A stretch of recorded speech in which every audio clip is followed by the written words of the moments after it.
Hi friends, इस video में हम डेयरी सेक्टर के बारे में डिटेल एनालिसिस करेंगे और डेयरी सेक्टर में चार कंपनी के बीच हम पीयर टू पीयर एनालिसिस करेंगे और देखेंगे कौन सी कंपनी कौन सी पोजीशन में है।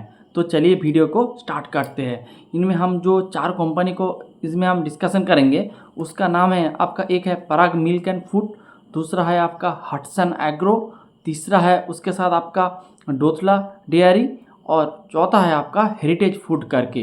तो अगर आप इस डेयरी मार्केट को देखेंगे तो डेयरी मार्केट में पहले क्या होता था, सब जो कंपनी और रॉ मिल्क के ऊपर ये लोग अपना ज़्यादा बिजनेस करता है। रॉ मिल्क मतलब जो आप फार्मर से जो आप रॉ मिल्क को प्रोक्योर करते हैं, फिर उसको पैकेट करके आप उसको सेल कर देते हैं। और पहले सेल क्या होता था, पहले आपको डिस्ट्रीब्यूटर के थ्रू ही सेल करना पड़ता था, लेकिन अब ज़माना बहुत चेंज हो गया है और जो कस्टमर है, कस्टमर का टेस्ट भी थोड़ा बहुत चेंज हो चुका है। अभी ये लोग क्या कर रहा है, ये लोग रॉ जो मिल्क है उस रॉ मिल्क से शिफ्ट होकर ये लोग ट्राई कर रहा है ज़्यादा से ज़्यादा वैल्यू एडेड प्रोडक्ट बनाने की ये लोग ट्राई कर रहा है। वैल्यू एडेड प्रोडक्ट मीन जिन सारे प्रोडक्ट में आपको एक्स्ट्रा बेनिफिट यानी कि एक्स्ट्रा मार्जिन मिलता है, इसे कहते हैं वैल्यू एडेड प्रोडक्ट। तो जो प्रोडक्ट आपके बिजनेस में वैल्यू ऐड करेगा उसी को कहते हैं value added product. Value added product के अंदर आप कह सकते हैं आपका बटर है, आपका घी है, चीज़ है, बटर मिल्क है, उसके साथ आपका योगर्ट है, फिर आपका जो कुछ प्रोटीन का जो प्रोटीन पाउडर वाला जो होता है वो है, उसके साथ आपका जो प्रोटीन बार वो भी है, फिर आपका फ्लेवर्ड मिल्क है, पनीर है, उसके साथ कुछ और भी जो बाई प्रोडक्ट है वो जैसे आपका जो पाउडर मिल्क होता है वो भी है। तो ये जो सारे प्रोडक्ट है ये होता है आपका वैल्यू एडेड प्रोडक्ट। और अभी जो उसके साथ आइसक्रीम भी है, आइसक्रीम इसका एक बड़ा सेगमेंट है जो इसका वैल्यू एडेड प्रोडक्ट में है। तो अब जो बिजनेस जो कंपनी ये लोग ट्राई कर रहा है ज़्यादा से ज़्यादा वैल्यू एडेड प्रोडक्ट का परसेंटेज बढ़ाने के लिए। और वैल्यू एडेड प्रोडक्ट का डिमांड मोटा मोटी सारे साल ही रहते हैं, होल द ईयर इसका जो डिमांड है मेंटेन होता है, थोड़ा बहुत प्लस माइनस होता है। और इस इंडस्ट्री में आप देखेंगे सबसे अच्छा क्वार्टर होता है Q1, फिर Q4, फिर होता है Q2 वाला सेगमेंट। तो Q1 इसका सबसे अच्छा क्वार्टर होता है। तो अभी जो कंपनी है वो लोग ट्राई कर रहा है धीरे धीरे वैल्यू एडेड प्रोडक्ट का परसेंटेज बढ़ाने के लिए। तो ये एक बात है। और इसके साथ ये लोग ट्राई कर रहा है धीरे धीरे एक्सपांसन करने के लिए। जो आपका साउथ बेस्ड जो कंपनी है वो ट्राई कर रहा है वेस्ट में जाने का, ईस्ट में जाने का, नॉर्थ में जाने का, ये लोग ट्राई कर रहा है। और जो आपका ईस्ट वाले कंपनी है वो ट्राई कर रहा है साउथ में आने का, नॉर्थ में आने का, ये सब ट्राई कर रहा है। यानी कि आपका जो जियोग्राफिकल जो रीजन है वो लोग जियोग्राफी रीजन को धीरे धीरे एक्सपांड कर रहा है। उसके साथ कुछ कंपनी आपके जो इंटरनेशनल भी ट्रेड कर रहा है, जैसे आपका दोथला डेयरी है, उसका वो लोग ईस्ट अफ्रीका में यानी कि आपका उगांडा, केनिया, उस तरह का रीजन में भी ये लोग अपना प्रोडक्ट वगैरह सेल करते हैं। तो ये मोटा मोटी इंडस्ट्री के बारे में बात है। अब चलते कंपनी वाइज कैसे इसका परफॉर्मेंस चल रहा है। पहले हम इस ईयर का यानी FY26 का जो स्थिति है उसके बारे में हम थोड़ा डिटेल डिस्कशन करेंगे। अगर आप FY26 देखेंगे, कोई भी डेयरी कंपनी है, कोई भी डेयरी कंपनी का जो इन लोगों ने जो गाइडेंस दिया था उस गाइडेंस को ये लोग मैच नहीं कर पा रहा है। इसका बहुत सारे रीज़न भी है। इनमें से एक है आपका जो शॉर्टर समर था। अगर आप देखेंगे इस साल में समर बहुत शॉर्टर पीरियड के लिए था। समर एक माह थोड़ा लगभग एक मंथ आप देखेंगे समर था, फिर रेनी सीजन स्टार्ट हो गया। तो और इसका जो मेन बिजनेस आते हैं वो आते हैं आपका समर सीजन में, और इसका समर बहुत ही इफेक्ट हो गया है। एक बात है, इससे बहुत इसका इफेक्ट हुआ। उसके साथ अगर आप देखेंगे इसका Q4, तो Q4 में आप देखेंगे जो विंटर सीजन था वो प्रोलॉन्ग था, यानी कि बहुत ज़्यादा दिन के लिए और बहुत जल्दी विंटर आ गया था। अगर आपका विंटर आगे आ जाएगा तो आपका जो वैल्यू एडेड प्रोडक्ट में जैसे आपका दही हो गया, फिर आइसक्रीम हो गया, और सारे जो वैल्यू एडेड प्रोडक्ट है उसका सेल गिर जाएगा। तो इससे भी इसको मार्जिन बहुत हिट हो रहा है। उसके साथ आपका जो रॉ मिल्क का जो प्राइस था वो बहुत ही बढ़ गया था। अगर आप देखेंगे रॉ मिल्क का प्राइस 15% से 20% ईयर ऑन ईयर बेसिस में बढ़ा है। और जो कंपनी है वो फुल प्राइस को इन लोगों ने पास ऑन नहीं कर पाए। जैसे आपका वायर एंड केबल सेगमेंट में हुआ था, जो इनपुट कॉस्ट यानी कि जो कॉपर और एल्यूमिनियम का कॉस्ट वो बहुत बढ़ गया था, उसी हिसाब से वो लोग जो एक्स्ट्रा कॉस्ट है उस एक्स्ट्रा कॉस्ट को अपने कंज्यूमर को, एंड कंज्यूमर को पास ऑन नहीं कर पाया था। इसीलिए आप देखेंगे पॉलीकैब जैसे अच्छे कंपनी का मार्जिन थोड़ा गिर गया था। सेम पोजीशन है आपका डेयरी इंडस्ट्री में। डेयरी इंडस्ट्री में आप देखेंगे हर एक प्लेयर का, हर एक जो कंपनी है, हर एक कंपनी का जो आपका जो मार्जिन है वो नीचे की दिशा में आया है। इसका मेन जो रीज़न है, एक है आपका जो था जो रॉ मटेरियल यानी कि जो फार्मर से जो मिल्क प्रोक्योर करते उसका प्राइस बढ़ गया है। पहले 32-33 होता था, अब वो बढ़ के हो चुका है ऑलमोस्ट 40 रुपीज़। तो ऑलमोस्ट 20%, 15 से 20% रॉ मिल्क का प्राइस बढ़ गया, और वो जो प्राइस बढ़ा उन लोगों ने इसको एंड कंज्यूमर को पास ऑन नहीं कर पाया। ये है एक रीज़न। और दूसरा रीज़न है आपका जो प्रोलॉन्ग्ड विंटर, यानी कि विंटर पहले आ गया, इसीलिए उसका वैल्यू एडेड प्रोडक्ट का सेल गिर गया। अगर वैल्यू एडेड प्रोडक्ट का सेल गिरेगा तो आपको मार्जिन हिट करेगा, क्योंकि वैल्यू एडेड प्रोडक्ट में आपको हमेशा ज़्यादा मार्जिन मिलता है।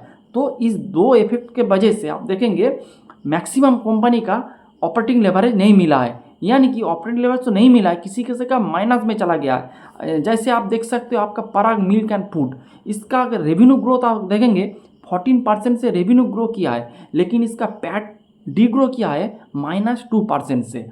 तो ये बात है। तो ये मोटा मोटी आपका जो FY26 का समरी मैंने बता दिया है। अब चलते जो रिज़ल्ट के बारे में, कैसे रिज़ल्ट किया उन कंपनी ने। तो अगर आप रिज़ल्ट के बारे में देखेंगे तो पहले हम डिस्कस करते हैं पराग मिल्क एंड फूड का। तो पराग मिल्क एंड फूड का 9 मंथ का जो रेवेन्यू ग्रोथ है वो है 14% ईयर ऑन ईयर बेसिस में। और इसमें अगर आप देखेंगे इसको पैट ग्रो किया है 17% से। अगर आप 9 मंथ में देखेंगे तो आपका देखें ऑपरेटिंग लेवरेज मिल रहा है, लेकिन आप इसे Q3 के साथ कंपेयर करेंगे तो आप देखेंगे Q3 में इसका ऑपरेटिंग लेवरेज नहीं मिला है। अगर इसको इस क्वार्टर में ऑपरेटिंग लेवरेज मिलता तो ये लोग इजीली 20% के ऊपर ये लोग पैट इजीली ग्रो कर पाते। और इसके साथ अगर आप इसका रेवेन्यू ग्रो आप देखेंगे 9 मंथ में 14%, तो इसका पहले गाइडेंस था 20%। तो अभी जो देख के लग रहा है कि ये लोग 20% का जो गाइडेंस दिया था वो ये लोग अचीव नहीं कर पाएंगे। अगर आप पूरा इंडस्ट्री को देखेंगे, इस कोई भी प्लेयर जो इसका दिया हुआ गाइडेंस ये लोग मीट नहीं कर पा रहा है। इसका रीज़न मैंने बता दिया है। और इसके साथ अगर आप देखेंगे इसका जो बिजनेस वाइज जो है वो बहुत ही अच्छा है। इसका वैल्यूएटेड प्रोडक्ट का परसेंटेज भी अच्छा खासा है। पूरा सेगमेंट में देखेंगे तो इसका वैल्यूएटेड प्रोडक्ट का परसेंटेज सबसे ज़्यादा है। इसका वैल्यूएटेड प्रोडक्ट का परसेंटेज अगर आप देखेंगे 73% है। और इसका वैल्यूएटेड प्रोडक्ट में इसका जो आप देखेंगे इसका जो चीज़ और पनीर है ये आपका मार्केट शेयर है सबसे ज़्यादा है। अगर आप देखेंगे घी में इसको 22% का मार्केट शेयर है, मार्केट लीडर है। और इसका पनीर में 35% का मार्केट शेयर है, ये भी मार्केट लीडिंग है। और इसका गोवर्धन ब्रांड के अंदर ये लोग इस घी और चीज़ को ये लोग आनते हैं, वो बहुत ही एक फेमस ब्रांड है।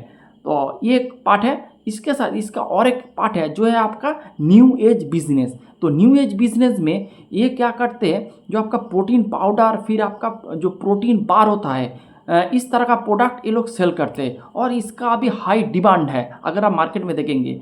इसीलिए आप देखेंगे इसका ग्रोथ है, न्यू एज बिजनेस का ग्रोथ है ऑलमोस्ट 123%। ये सिर्फ इस क्वार्टर के लिए नहीं है, Q2 में भी 80% इसका ग्रोथ था। और अगर आप इसका कंट्रीब्यूशन देखेंगे पूरे रेवेन्यू में तो ऑलमोस्ट इसका कंट्रीब्यूशन है 9%। और मैनेजमेंट का गाइडेंस है ये लोग इसको बढ़ा के कर देंगे 20%।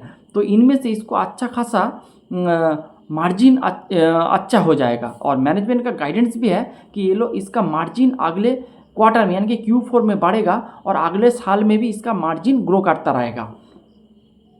और इसका जो न्यू एज बिजनेस का जो 10% था उसको बढ़ा के कर देगा 20% अगले 2 से 3 साल के अंदर। तो इसका अगले 2-3 साल के लिए मार्जिन ऊपर के दिशा में जाने का बहुत सारे स्कोप है। तो मेरे हिसाब से ये एक बहुत अच्छे कंपनी है, इसका ये आप देख सकते हैं। फिर हम चलते हैं आपका जो हटसन एग्रो करके कंपनी है उसके बारे में। तो हटसन एग्रो अगर आप देखेंगे इसका कोई पीपीटी या फिर कॉन कॉल नहीं आया है, तो मोटा मोटी जो डेटा मिला है उसके हिसाब से हम बात करेंगे। तो अगर आप पूरे सेगमेंट में देखेंगे हर एक कंपनी का जो ऑपरेटिंग लेवरेज इस क्वार्टर में नहीं मिला है, तो सिर्फ इस कंपनी को अगर आप देखेंगे ऑपरेटिंग लेवरेज मिला है। अगर आप इसका रेवेन्यू देखेंगे Q3 में 17% से ग्रो किया है, और अगर आप इसका पैट देखेंगे तो PAT almost 50% year on year basis में ग्रो किया है, तो अच्छा खासा ऑपरेटिंग लेवरेज मिला है। इसके साथ अगर आप इसका एबिडा मार्जिन देखेंगे तो इसका एबिडा मार्जिन ग्रो किया है। अगर आप और जो कंपनी है जैसे आपका पराग है, फिर आपका दोतला है, फिर आपका हेरिटेज है, तो उमंग है, हर एक कंपनी का अगर आप देखें किसी का भी मार्जिन इम्प्रूवमेंट नहीं हुआ है। सिर्फ हटसन एग्रो का अगर आप देखेंगे इसका मार्जिन इम्प्रूवमेंट हुआ है। तो इसका ही इफेक्ट आपको इसका पैड में देखने को मिल रहा है। इसका पैड ग्रोथ का दो ही रीज़न है, एक है आपका एबिडा मार्जिन इम्प्रूव होना और दूसरा है इसका फाइनेंस कॉस्ट रिड्यूस होना। अगर आप देखेंगे Q3 ऑफ FY25 इसका फिनांस कॉस्ट था ऑलमोस्ट 43 करोड़ के लगभग, लेकिन इस क्वार्टर में देखेंगे 33 करोड़। इसका जो मेन रीज़न है कि ये लोग अपना जो डेट है, इसका जो अपना डेट है वो लोग इस डेट को रिड्यूस कर रहा है, इसीलिए फाइनेंस कॉस्ट कम हो रहा है और इसका ही बेनिफिट हटसन एग्रो के पैट में मिल रहा है। ऑलमोस्ट 50% का इसका पैट ग्रोथ मिल रहा है। उसके साथ इन लोगों ने अरुण आइसक्रीम करके एक आइसक्रीम ब्रांड को इन लोगों ने एक्वायर किया है, उसका भी जो वैल्यूएटेड प्रोडक्ट है उसका भी बेनिफिट इसको, जो पॉजिटिव जो प्रोडक्ट मिक्स चेंज उसका भी बेनिफिट इसको पैट में मिल रहा है। तो इस 2-3 रीज़न की वजह से इसका पैट ऑपरेटिंग लेवरेज मिला है। और अगर आप देखेंगे जो मार्जिन के बारे में थोड़ा बहुत डिस्कस करेंगे, तो अगर आप जो रॉ मिल्क है, रॉ मिल्क में आपको 5 से 6% का मार्जिन मिलता है, लेकिन आइसक्रीम बिजनेस में आपको 15 से 16% का ऑपरेटिंग लेवरेज मिलता है, जो कि मार्जिन मिलता है। तो इसीलिए आप देखेंगे हर जो कंपनी है वो रॉ मिल्क के शिफ्ट होके ये लोग ट्राई कर रहा है धीरे धीरे वैल्यू एडेड प्रोडक्ट का परसेंटेज बढ़ाने के लिए। अगर आप देखेंगे हटसन एग्रो का वैल्यू एडेड प्रोडक्ट का परसेंटेज है 30 से 35% के बीच, और ये लोग ट्राई कर रहा है इसको 40 से 50% में इसको वैल्यू एडेड प्रोडक्ट का परसेंटेज ले जाने के लिए। तो अगर ये लोग 40 से 50 लेके जाएंगे तो क्या होगा, इसका जो और भी ज़्यादा इसको एबिडा मार्जिन या फिर ग्रॉस मार्जिन में इम्प्रूवमेंट मिलेगा, तो इसका पैट और भी इंक्रीज करता रहेगा। तो मेरे हिसाब से हटसन एग्रो भी एक बहुत अच्छा कंपनी है, और इसका भी गाइडेंस है 20% वॉल्यूम और वैल्यू का, लेकिन ये भी जो 9 मंथ का अगर आप देखेंगे इसका वॉल्यूम ग्रोथ है 14%। तो Q4 में मेरे को नहीं लगता है कोई भी कंपनी 20% का रेवेन्यू ग्रोथ कर पाएंगे। तो एक बात है, तो हटसन एग्रो भी बहुत एक अच्छे कंपनी है, आप देख सकते हैं इस कंपनी को। इसके बाद हम चलते हैं दोतला डेयरी के बारे में थोड़ा बहुत डिस्कस कर लेते हैं। दोतला डेयरी ये भी एक डेयरी कंपनी है, इसका भी हर एक सेगमेंट है, जैसे इसका रॉ मिल्क का जो सेगमेंट है, फिर इसका कार्ड का सेगमेंट है, वैल्यू एडेड प्रोडक्ट है, बल्क सेगमेंट में सेल करते हैं, बहुत सारे इसका प्रोडक्ट है। फिर इसका कैटल का भी एक सेगमेंट है, ये भी कैटल के लिए फीड वगैरह बनाते हैं, तो बहुत सारे सेगमेंट है। प्लस इसका 90% बिजनेस आते हैं आपका डोमेस्टिक से, और 10% बिजनेस आते हैं इसका आपका ईस्ट अफ्रीका यानी कि उगांडा केनिया से, और उगांडा और केनिया से इसका अच्छा खासा बिजनेस में ग्रोथ है। 30% के ऊपर इसका ग्रोथ है इसका इंटरनेशनल बिजनेस में, यानी कि ईस्ट अफ्रीका वाला बिजनेस में इनको ऑलमोस्ट 30% के ऊपर इसका ग्रोथ चल रहा है, तो बहुत ही अच्छा है। और इसका जो बेस है, इसका बेस है साउदर्न मार्केट में, और ये लोग ओसाम करके एक ब्रांड के थ्रू ये लोग ट्राई कर रहा है आपका जो झारखंड, बिहार, वेस्ट बंगाल इस तरह का रीजन में, यानी कि ईस्टर्न रीजन में ये लोग ट्राई कर रहा है एक्सपेंशन करने के लिए। उसके साथ ये लोग महाराष्ट्र में भी एक प्लांट वगैरह ओपन कर रहा है। तो यहाँ तक सब कुछ ठीक था। इसका रेवेन्यू 13% से ग्रो किया है, 9 मंथ का इसका रेवेन्यू ऑलमोस्ट 9% से ग्रो किया है, और मैनेजमेंट का रेवेन्यू गाइडेंस है मोटा मोटी 14 से 15% के बीच, लेकिन मेरे को नहीं लगता है ये लोग 14 से 15% भी अपना रेवेन्यू ग्रोथ कर पाएंगे। तो एक बात है। उसके साथ इसका जो मेन जो दिक्कत है, इसका भी आप देखेंगे मार्जिन गिरा है, तो इसका ऑपरेटिंग लेवरेज नहीं मिला है, तो इस तरह का रीज़न है। और अगर इसका मेन जो प्रॉब्लम मेरे को लगा है वो है आपका इसका रॉ मिल का सेगमेंट। अगर आप इसका रॉ मिल का सेगमेंट देखेंगे, उसका जो रेवेन्यू कंट्रीब्यूशन है पूरे 100% में, वो है आपका 74%। तो मेरे हिसाब से बहुत ही ज़्यादा है। उसका रॉ मिल का वॉल्यूम ग्रोथ अच्छा है 19 से 20%। लेकिन अगर आपका रॉ मिल का परसेंटेज इतना ज़्यादा होगा तो आपको मार्जिन इम्प्रूवमेंट उतना ज़्यादा नहीं होगा, क्योंकि रॉ मिल्क में आपको जो मार्जिन मिलता है वो कम मिलता है। उसके ऊपर आप क्या हो गया, आपका जो रॉ मिल्क का जो प्रोक्योरमेंट का जो प्राइस है वो बहुत बढ़ा गया। 33-34 था, वो बढ़ के हो गया है 40 रुपीज़। तो इसका इफेक्ट इसका जो बैलेंस शीट में आ रहा है, उसके साथ अगर आपका वैल्यूएडेड प्रोडक्ट का परसेंटेज कम होगा, आपका रॉ मिल का परसेंटेज ज़्यादा होगा, तो आपको ऑपरेटिंग लेवरेज मिलना बहुत ही दिक्कत की बात हो जाएगा। और इसके साथ ये लोग भी ट्राई कर रहा है। उसके साथ और एक बात, इसका वैप का परसेंटेज अगर आप देखेंगे वो ईयर ऑन ईयर बेसिस में 32 था, वो गिर के आ गया 25%। तो मेरे हिसाब से दोतला डीआरई को अगर इसका रॉ मिल का परसेंटेज यानी कि अगर इसको नहीं घटा टोटल रेवेन्यू में, तो इस बिज़नेस को ग्रो करने के लिए बहुत तामझाम करना पड़ेगा। तो मेरे हिसाब से इसका जो अभी गाइडेंस है 14 से 15%, FY25 में ये लोग, FY26 में ये लोग कतई अचीव नहीं कर पाएंगे। वैसे कोई भी कंपनी इसको गाइडेंस को मैच नहीं कर पा रहा है। उसके साथ इसका अगर आप देखेंगे तो इन लोगों ने भी जो आपका जो वैप का परसेंटेज बढ़ाने के 30 से 32% करेंगे, इसका गाइडेंस दिया है। उसके साथ इन लोगों ने कहा है कि इसको मार्जिन वगैरह इंप्रूव होगा। तो यही बात है। और दोतला डीआरई भी एक स्मॉल कैप कंपनी है, मार्केट कैप है 6300 करोड़। और इस मामले में सबसे बड़ा मार्केट कैप वाला कंपनी है आपका हटसन एग्रो, 20,000 करोड़ का इसका मोटा मोटी मार्केट कैप है। उसके बाद चलते हैं आपका हेरिटेज फूड का, जिसका मार्केट कैप है ऑलमोस्ट 2,800 करोड़, यानी कि 2,800 करोड़ का मार्केट कैप वाला कंपनी है हेरिटेज फूड। तो हेरिटेज फूड का भी बहुत सारे सेगमेंट है, इसका भी वैल्यूएडेड प्रोडक्ट है, इसका भी आपका जो प्रोटीन पाउडर का ब्रांड है। फिर इन लोगों ने एक आइसक्रीम कंपनी को भी कैप्चर किया है, सॉरी कैप्चर नहीं, एक्वायर किया है, सॉरी, जिसका नाम है गेटवे करके, जो हेल्दी आइसक्रीम बनाते हैं। तो एक बात है। और अगर आप इसका ग्रोथ देखेंगे तो इसका भी अगर आप ग्रोथ देखेंगे तो 8% है, बिलो 10% इसका ग्रोथ है। और इसका गाइडेंस भी है जो ये लोग हाई सिंगल से लो डबल डिजिट, यानी कि 10 से 12 से बीच ये लोग ग्रो करेंगे। तो मेरे हिसाब से एक ऑलमोस्ट माइक्रो कैप यानी कि कंपनी है, और जिसका ग्रोथ 10% का ग्रोथ है। मेरे हिसाब से डिस्कस करने की कोई बात नहीं, ये भी ट्राई कर रहा है। इसका भी वैप का परसेंटेज अगर आप देखेंगे ऑलमोस्ट 30 के बीच है, और ये भी ट्राई कर रहा है वैप का परसेंटेज 40 में ले जाने का। और अगर इसका वैप का परसेंटेज बढ़ेगा तो इनका भी जो मार्जिन वगैरह वो भी इम्प्रूव होगा। लेकिन इतना छोटा कंपनी और इससे अच्छे रेट से ग्रो कर रहा है आपका हटसन एग्रो, जिसका मार्केट कैप है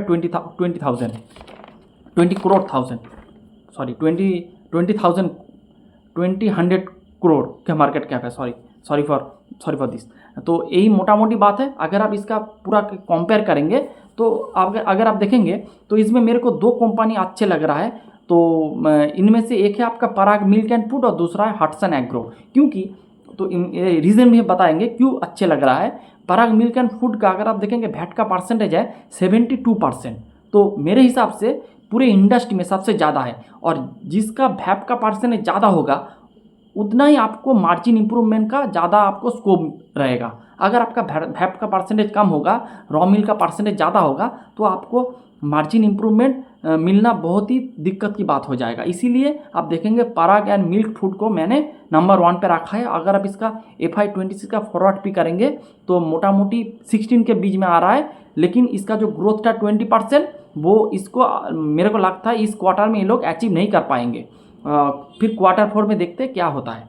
और इसके बाद हम नंबर 2 में रखेंगे आपका जो हटसन एग्रो का, जिसका मार्केट कैप 20,000 और 20,000 करोड़ जिसका मार्केट कैप है। और उसके बाद उन्होंने अरुण आइसक्रीम को एक्वायर किया है, जिसका बेनिफिट भी इसको मिलेगा और इसको मिल भी रहा है। फिर ये लोग अपना डेट का रिडक्शन कर रहा है, इससे इसका बैलेंस शीट अच्छे हो रहा है। और फिर भी आपको हटसन एग्रो का जो इसका जो गाइडेंस है 20%, ये भी अचीव नहीं कर पाएंगे। देखते हैं Q4 में FY27 के लिए ये लोग क्या गाइडेंस वगैरह देता है, उसके साथ कैसे इसका परफॉर्मेंस आ रहा है। तो ये बात है, ये लोग भी मार्जिन इंप्रूव होगा, वैप का परसेंटेज बढ़ेगा, तो इसका भी बहुत सारे सेगमेंट है वो भी ग्रो कर रहा है, तो मोटा मोटी ठीक ठाक है। और इसमें एक दिक्कत है कि इसका अगर आप FY26 का फॉरवर्ड पे कैलकुलेशन करेंगे तो ऑलमोस्ट 50 मिलेगा आपको, 50x में मिल रहा है। तो मेरे हिसाब से ग्रोथ 20% भी नहीं हो रहा है, और आपका जो बिजनेस का फॉरवर्ड भी आ रहा है वो आ रहा है आपका 50। तो मेरे हिसाब से वैल्यूएशन थोड़ा दिक्कत की बात है।